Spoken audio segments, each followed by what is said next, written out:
André, por tus amables palabras y muchas gracias por al IBIE, a la Fundación BBVA, por su amable invitación a participar en este seminario, me parece que tan interesante y tan actual por el tipo de materias que se estaban abordando, ¿no? Yo, en principio, tenía previsto hablar brevemente sobre las áreas de mejora del sistema sanitario español, lo cual veréis que no es demasiado sencillo, pero no puedo retraerme después de las consideraciones de la primera sesión e intentar ligar un poco la primera sesión con la segunda, ¿no? Y quería dejar simplemente unas consideraciones al comienzo de esta sesión y ya después me meteré un poco con lo que es el detalle de las áreas de mejora. Y para mí la primera consideración es que en el tema de sanidad, ya me voy a intentar ir metiendo con el tema de sanidad, hay una tensión clara siempre, en el fondo, entre dos ideas. Una es que la sanidad es una competencia autonómica y, por tanto, una competencia transferida donde la autonomía de verdad requiere capacidad de tomar decisiones. Y la primera decisión en la toma de decisiones es la decisión de gasto, de cuánto yo quiero gastar en la sanidad. Y eso es una decisión que compete a las comunidades autónomas. Por tanto, en nuestro sistema, tal y como está hoy definido, no hay dinero para sanidad, hay dinero para las comunidades autónomas. Y las comunidades autónomas, en su plena capacidad, pueden decidir dedicar a la sanidad más o menos dinero. Y simplemente serán los electores los que decidirán si esa decisión que ha tomado la comunidad autónoma es acertada o no. Por tanto, en el fondo, la idea que a veces late de que todas las comunidades autónomas tienen que tener la misma prestación de servicios o tienen que dar la misma sanidad o deberíamos tener la misma sanidad en Andalucía que en Extremadura, que en Madrid, que en Barcelona, yo creo que es, en el fondo, poco respetuosa, y esto os lo dejo aquí para el debate, me parece poco respetuosa con el principio de autonomía, con el principio de que yo, Extremadura, puedo decidir que quiero tener la mejor sanidad de España y gastar todo el dinero que me viene de las comunidades autónomas para sanidad.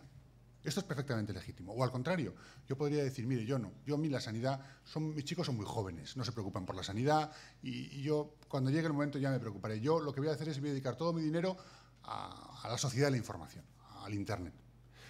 Por tanto, pensemos que ahí hay una tensión latente siempre en el sistema, sobre todo, como además se comentaba al principio, viniendo de un sistema muy unitario, y hay una cierta tensión a decir, oye, tenemos que asegurar lo mismo. Yo creo que y esta es mi opinión, pero ya os adelanto que esta es mi opinión personal, yo creo que lo que hay que garantizar es que todo ciudadano español tiene derecho a la mejor sanidad. Esto no significa que tenga que ser en su comunidad autónoma. Me parecería que tiene mucho más sentido que las comunidades autónomas toman decisiones y el ciudadano pues tiene derecho a esa decisión en algo más, en un ámbito más de libertad mayor que el que hoy tenemos, ¿no? Igual que, es decir, que en el fondo el ciudadano extremeño tiene derecho a irse a Madrid o a Barcelona o a Valencia a tratarse sin ningún tipo de restricción. Eso es lo que me parece que en un sistema cuasi federal como el nuestro tendría más sentido. La segunda consideración es que el ritmo de ajuste también ha salido de la Administración Central de las Comunidades Autónomas en este ajuste en el que estamos viviendo, me parece que ha sido algo dispar, por no decir bastante dispar. La Administración General del Estado entró a ajustar, entró mucho antes que las comunidades autónomas. De hecho, el ajuste de comunidades autónomas está llegando ahora, cuando llevamos ya, yo creo que un par de años en la crisis. Y esto tiene que ver con un tema que yo creo que ha salido poco y que en algún momento sería bueno que lo comentáramos, que son las entregas a cuenta. El sistema de financiación autonómica, como siempre, tiene muchas cosas muy complicadas, ¿vale? Pero uno de los temas es que se entregan a cuenta a las comunidades autónomas una liquidación que se pactó. Es decir, 2 años después tú estás entregando ahora lo que acordaste hace 2 años.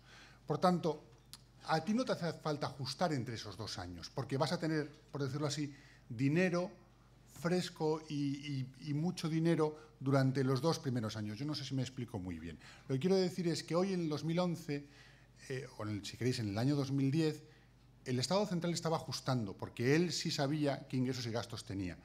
En las comunidades autónomas, que una parte muy importante de su financiación provenía de las entregas a cuenta por parte de la Administración General del Estado, esa parte le estaba llegando todavía como si la crisis en el fondo no hubiera llegado. Y por tanto, y menos en un momento en el que tenías elecciones autonómicas, no te vas a poner aquí a sacar el hacha y a empezar a ajustar, porque además tampoco te lo requerían los ingresos que estabas recibiendo. ¿Vale? Esto se ve, yo os diría, llamativamente claro en el tema de sanidad. En sanidad, hasta este año, básicamente, no se ha hecho todavía ajustes. Es bien conocido que Cataluña es la primera que ha comenzado a hacer ajustes, pero los ajustes van, yo creo que muy lentamente. Las reformas en sanidad, de hecho, estamos en ajuste, las reformas todavía no han llegado.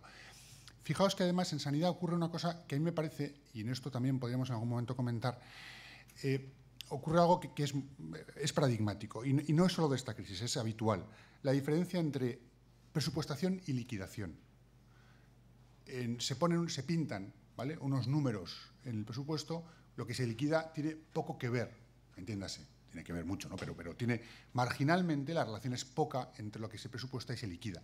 Y eso, últimamente, ya la diferencia es abismal. Es decir, tú te puedes pintar en el presupuesto una reducción del 10% en el presupuesto de sanidad y en la liquidación pues, probablemente esté subiendo un +5, lo cual son 15 puntos de diferencia, ¿vale? Insisto, esto no es que ocurra en una comunidad autónoma, esto ocurre en la mayoría de las comunidades autónomas. Lo normal es que en sanidad hay una enorme diferencia entre presupuestación y liquidación. Por tanto, si uno quiere ver lo que realmente te estás gastando en sanidad, tienes que mirar la liquidación, no puedes mirar los presupuestos porque yo creo que tienen poco que ver.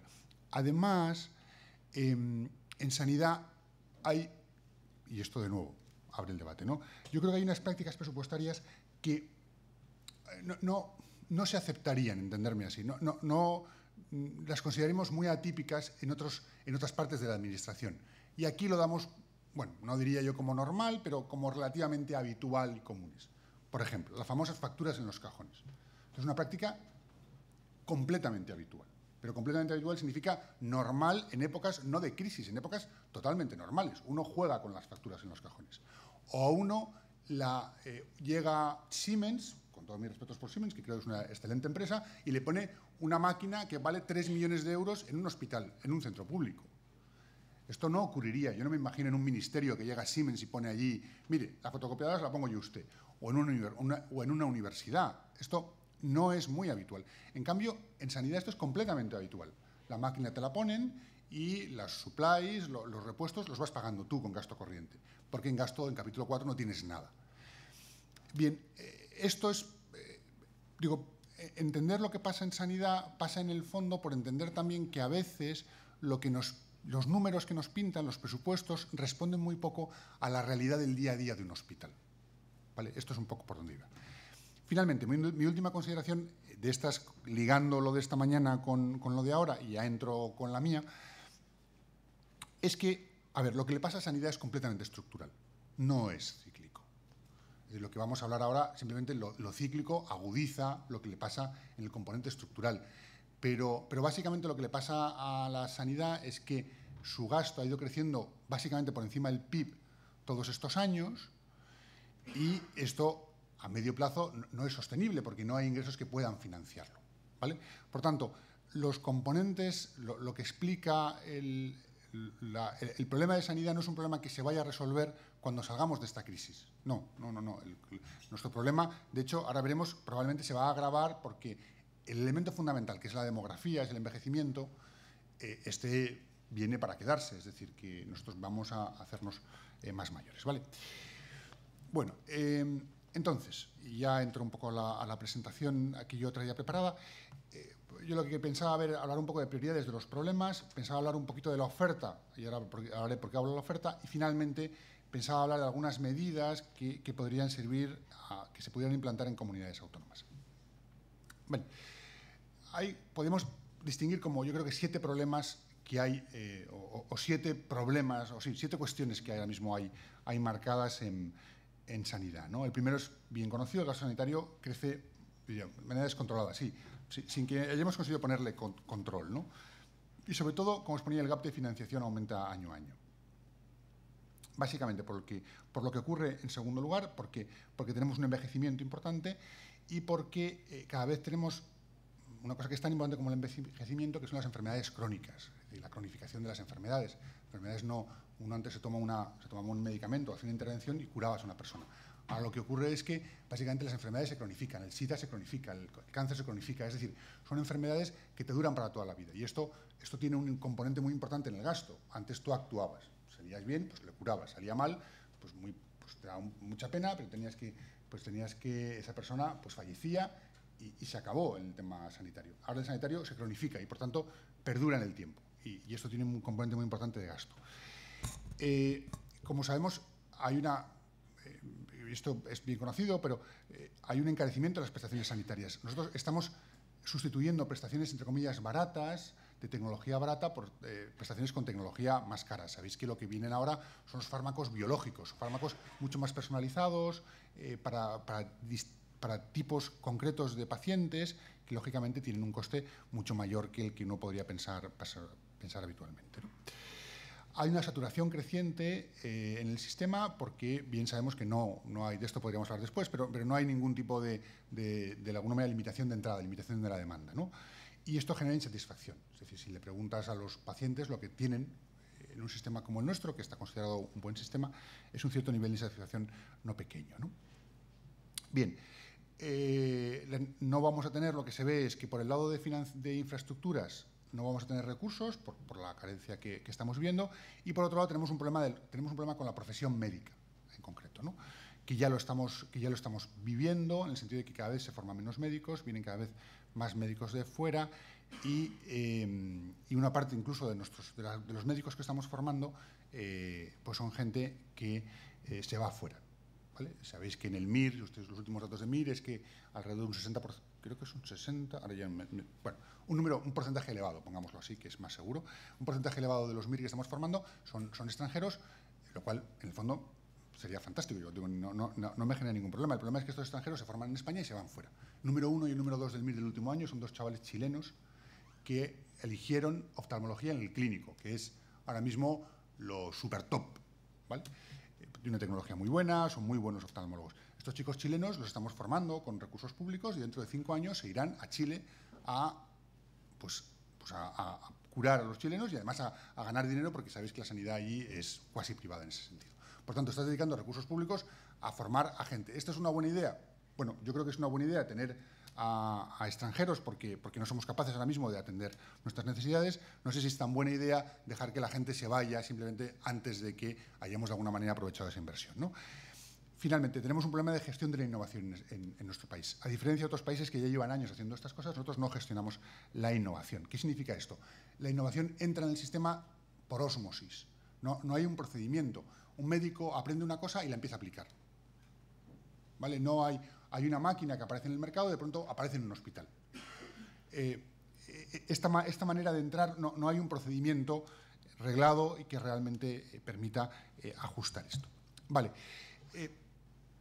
Básicamente, a la hora de pensar en qué se puede hacer en sanidad, uno puede pensar que hay que hacer 3 cosas. Uno tiene que gestionar la demanda, es decir, uno tiene que actuar sobre la demanda para intentar, de alguna manera, controlar esa demanda. En segundo lugar, tiene que optimizar la oferta, tiene que intentar conseguir que la oferta aprovecharla mejor y finalmente tiene que cambiar la financiación, ¿vale? Para intentar, de alguna manera, atacar esos 7 problemas que yo me he referido. Para atacar a la demanda, a la oferta y a la financiación, uno puede pensar en unas cuantas medidas, en actuaciones que uno puede tomar.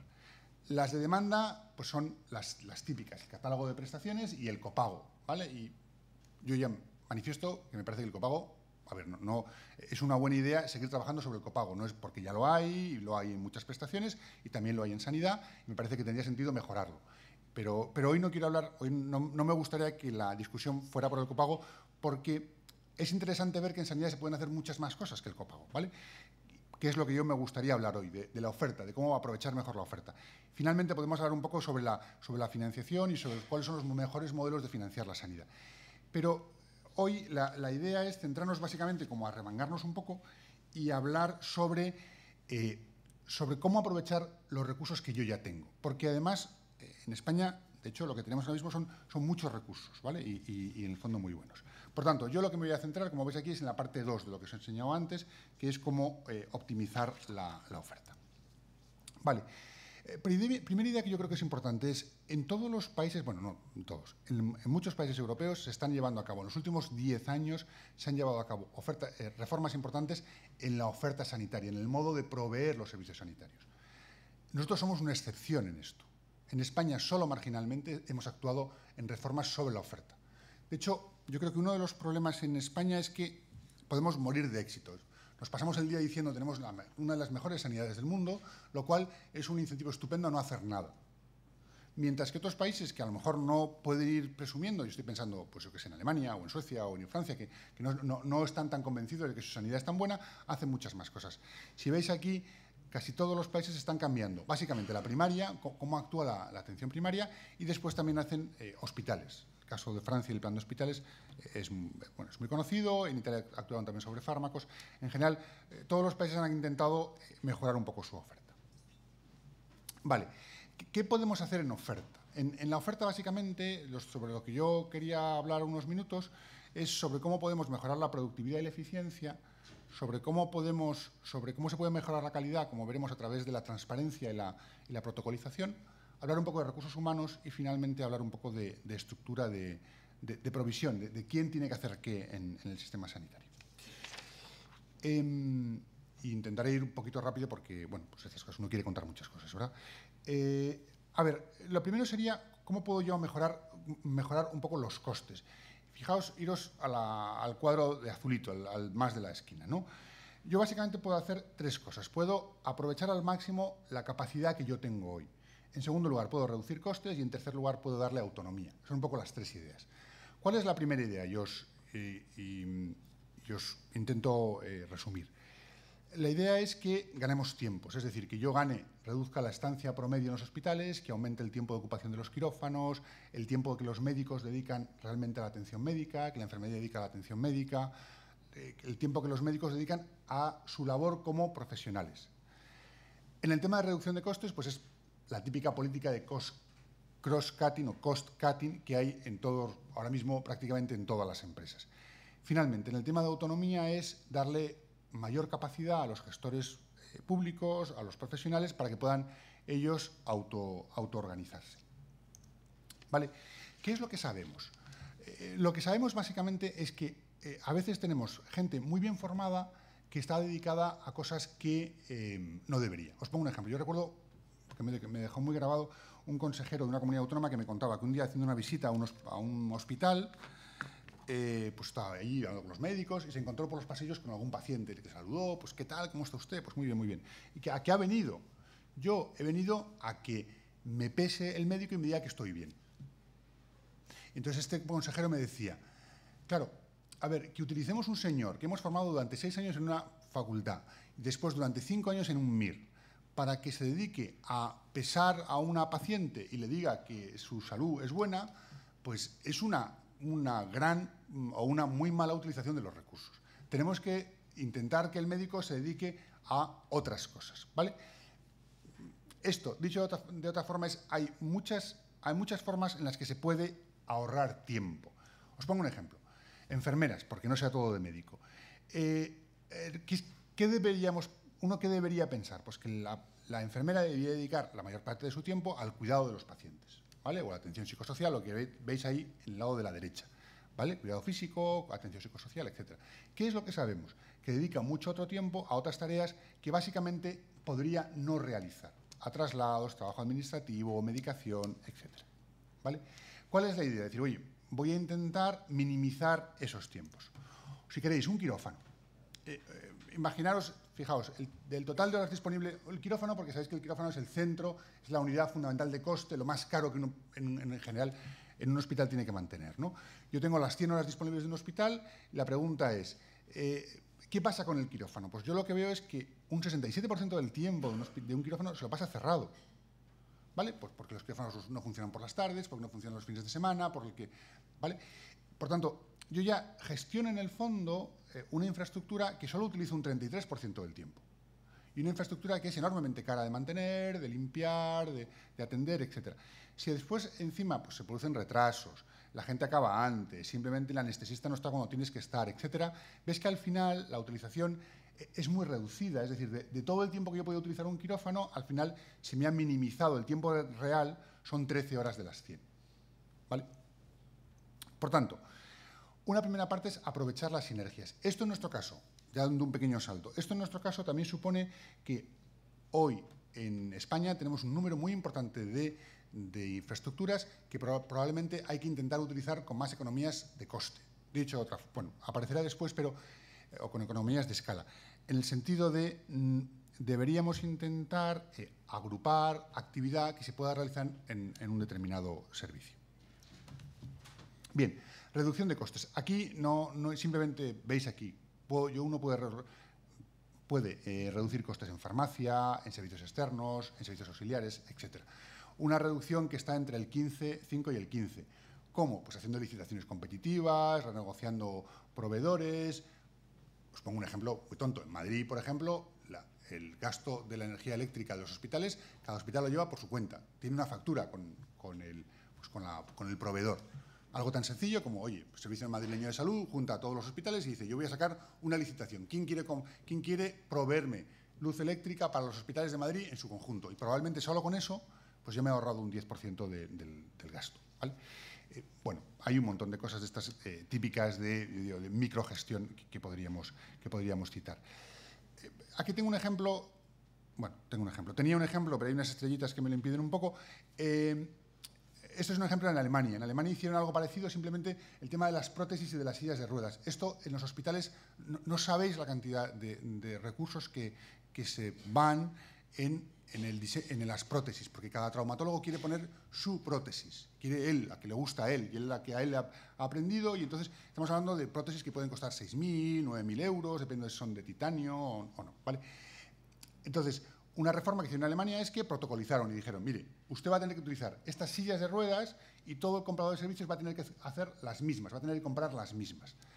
El resultado es que en las diferentes sillas de ruedas se consiguieron pues desde el 42% de reducción de coste hasta el 52% en sillas de carácter manual.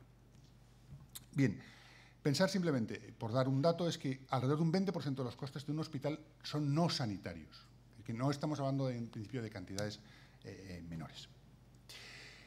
Bien, en tercer lugar, si os fijáis, habíamos hablado de hacer economías de escala, habíamos hablado de reducir costes. En tercer lugar es de darle autonomía. La idea es convertir cada servicio de un hospital en una unidad de gestión y que, por tanto, pueda organizarse por sí misma, pueda tomar decisiones por sí mismas, pueda gestionar la información por sí misma, ¿vale? Esto, bueno, pues hoy no es muy posible o no es habitual en los centros públicos, sí, en cambio, en muchos centros privados y sería muy deseable. Bien, un punto importante al que me gustaría hacer mención es al tema que es la segunda parte. Habíamos visto la primera parte con esos tres subapartados, la segunda parte tenía que ver con mejoras en la transparencia y la variabilidad. Sabéis que el tema de controlar la variabilidad en sanidad, como en cualquier otro servicio, es importante. También es importante el cuidado asistencial y es importante un sistema de información. Pongo algunos ejemplos porque a lo mejor es más sencillo. Fijaos, esto es lo que ocurrió en un hospital en Michigan. Introdujeron un listado de precauciones en la UCI, en la unidad de cuidados intensivos. Veían que tenían algunos problemas en la unidad de cuidados intensivos, pues tenían un número de fallecimientos más elevado de lo que pensaran, y decidieron simplemente establecer un listado. Es decir, antes de todas las noches tenían que las enfermeras de ese hospital comprobar que había una serie de pautas que se habían cumplido. Gracias simplemente a ese listado, insisto, es un papel con una lista de cosas. Gracias a eso consiguieron en un año, en este hospital en Michigan, reducir 43 infecciones, 8 fallecimientos y un ahorro de alrededor de 2 millones de dólares. Esto se trasladó al resto de hospitales como una buena práctica que trasladó la Asociación Médica Americana, y gracias a que esto se trasladó al resto de hospitales, en 18 meses se salvaron alrededor de, esto es todo siempre, os podéis imaginar, con muchas salvedades, pero se ahorró alrededor de 1.500 vidas y de 175 millones de dólares. Esto se consiguió, insisto, sin incrementar el personal ni mejorar la tecnología, simplemente con un listado en el que se detallaban las cosas. Por tanto, caben hacer mejoras, como se ven aquí, muy sencillas, que pueden tener resultados muy significativos. Un tema que he mencionado antes y quería aquí, viendo esta transparencia, explicar también. El tema de la economía de escala. Fijaos, iros al cuadro que tiene el triángulo, fijaos en la columna del segundo, habla del efecto del número de cirugías sobre el resultado. ¿Qué quiere decir esto? Esto quiere decir que cuánto importa el que se hagan muchas cirugías para que el resultado sea positivo. Esto, evidentemente, va a depender de cada una de las intervenciones, pero lo que sabemos es que en los casos más básicos, al menos importa un 25%, que sea siempre el que lo hace, pero es que hay muchas enfermedades, muchas intervenciones en el que se hagan estas cirugías de manera muy repetidas es esencial para que salga bien. Dicho de otra forma, Si yo decido poner una unidad de trasplante de riñón en La Rioja, puedo decidir hacerlo. Y probablemente pues, incluso puedo explicitarlo a mis ciudadanos como una buena práctica. Pero en el fondo, si yo fuera paciente y tuviera que hacerme un trasplante de riñón, yo no me querría ir a La Rioja. Donde me querría ir es a Barcelona.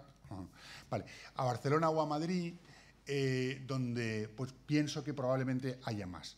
Vale, en general, sabemos que todas las cirugías tienen mucho que ver con puras habilidades, diría, casi mecánicas, y por tanto la práctica, la repetición, es muy importante. Y yo creo que esto es un argumento muy poderoso a la hora de explicarle a los ciudadanos que en algunos casos es mucho mejor que haya, pongamos, una unidad oncológica en todo, yo qué sé, en toda la zona norte de Madrid, que tener una en cada hospital pequeño que probablemente le dé un tratamiento mucho peor. Bueno, esto de los veteranos, como vamos un poquito justos de tiempo, me lo voy a saltar. Me gustaría hablar 2 minutos del caso de Suecia. Hemos hablado un poco de la variabilidad, de protocolizar, de la importancia de hacer todos lo mismo siempre en todos los hospitales. La otra idea es transparencia, conocer los resultados.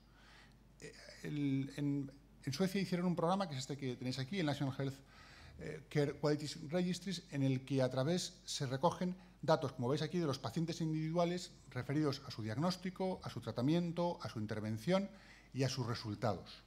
Y esto está al servicio de todos los empleados del sistema. Por tanto, yo puedo ir viendo lo que ocurre en el Valle de Hebrón. Si me dedicara a esto, pues podría mirar lo que pasa en el Valle de Hebrón y ver cómo han ido allí los pacientes diagnosticados con un cáncer de próstata y qué tipo de diagnóstico les han dado y qué tipo de resultados. Esto, para los profesionales, ya os podéis imaginar lo importante que es y el valor que tiene conocer esto. Pero claro, es mucho más importante incluso para los propios usuarios, que pueden, en el caso de Suecia y en el caso de Dinamarca, conocer quiénes son los mejores médicos. Y no solo conocer los mejores médicos porque alguien me ha dicho que fulanito es un médico estupendo para operar la cadera. No, es que yo puedo ver los resultados que tiene y el número de veces que tienen que volver al hospital esos pacientes operados de cadera en Dinamarca o en Suecia. Ya los incentivos que incorpora la transparencia en los resultados a la hora de la buena práctica, os podéis imaginar que son muy elevados. Es verdad que esto actúa, yo diría, marginalmente a través de las sociedades científicas. Yo qué sé, pues las cesáreas hoy están, entre comillas, mucho peor vistas que hace unos años. ¿Por qué? Porque los propios profesionales, está mal que tu hospital haga muchas cesáreas. Y por tanto ellos mismos, en sus reuniones, pues intentan, bueno, pues se cuentan estas cosas y ellos mismos intentan tomar medidas para que el número de cesáreas se reduzca. Pero si no solo fuera o quedara en el ámbito de las reuniones académicas y pasara al ámbito de los ciudadanos, creo que habría sustanciales mejoras. En los profesionales no voy a decir mucho porque no tengo mucho tiempo, simplemente dejarme contar, porque son cuentecitos más cortos, la cosa de la Clínica Mayo. La Clínica Mayo decidió no pagarle a sus pacientes pagarle a sus médicos con más dinero, ahora que estamos mal de dinero, sino pagarle con posibilidad de que si cumplían objetivos, que habían establecido pues, de atención a los pacientes, incluso de costes, de reducción de costes, etcétera, todo lo que se ahorraran, entre comillas, por esa buena gestión, lo podían gastar en actividad docente e investigadores, en tener gente que les ayudara a hacer investigación y en poder ir a más actividades, más congresos, etcétera. Bueno, lo que sabemos de este caso en la Clínica Mayo, que es como sabéis, un centro muy importante en Estados Unidos, es que se consiguieron objetivos, como veis ahí, por encima del 15%, en el caso de la división, por personal clínico en un 33%, que se redujeron muchísimo los huecos en consultas externas y que en general los profesionales tuvieron mucha mayor satisfacción, insisto, sin poner un euro más, $1 en su caso. ¿Vale? Esto es simplemente organizando las cosas de manera distinta. En España tenemos un caso que es muy interesante, y yo lo dejo para el coloquio si alguno tenéis interés, que es el caso de las SEBAS, que son cooperativas de médicos que hay en Cataluña, y yo creo que tienen algunas características que los hacen especialmente interesantes. En el National Health Service hizo algo parecido y ya está. Yo, la última parte, y me perdonáis que los salte así tan rápido, la presentación las estarán en la web, dejarme hablar un poquito de qué se puede hacer en las comunidades autónomas, ¿vale? Que es el último punto que puede ser de interés, ¿no? Es decir, bueno, todo esto, ¿cómo podría yo maximizar la capacidad? Yo creo que primero que uno tiene que hacer es conocer su capacidad e intentar aprovecharla lo mejor posible. En nuestro caso, o en el caso de muchas comunidades autónomas, probablemente podemos tener una capacidad no aprovechada al máximo. Por tanto, puede tener sentido que nosotros reduzcamos o concentremos actividad, ¿vale? Por el ejemplo que conozco mejor, que es el caso de Madrid. En Madrid tenemos 8 hospitales nuevos que se han hecho. Pues no tengo tan claro que tengamos que tener actividad de todos los servicios, sobre todo los más especializados y los más caros, en los 8 hospitales. La gente puede perfectamente desplazarse hoy por hoy. Por tanto, me parece que una parte que es importante es la posibilidad de concentrar. Y después es posible llevar a cabo a base de ajustes, y no muy complicados, insisto, estos son los ajustes típicos de microgestión, se pueden hacer reducciones sin tener que afectar para nada la calidad del servicio. Yo creo que es necesario darle autonomía, de nuevo, a los gestores, y esto volveré un poco más adelante, ¿no? Me parece que es muy importante que fuéramos capaces de desarrollar un sistema de información que diera información veraz o que pudiera permitir comparar resultados. Tenemos 17 comunidades autónomas, tenemos centros de salud, tenemos un montón de modelos de gestión distintos. En el caso de España, yo creo que prácticamente todos los modelos de gestión están de una u otra forma en España. Tenemos desde lo más privado a lo más público, tenemos empresas públicas, tenemos fundaciones privadas y públicas. Modelos de gestión hay una barbaridad. Simplemente habría que explicitarlo y hacerlo transparente.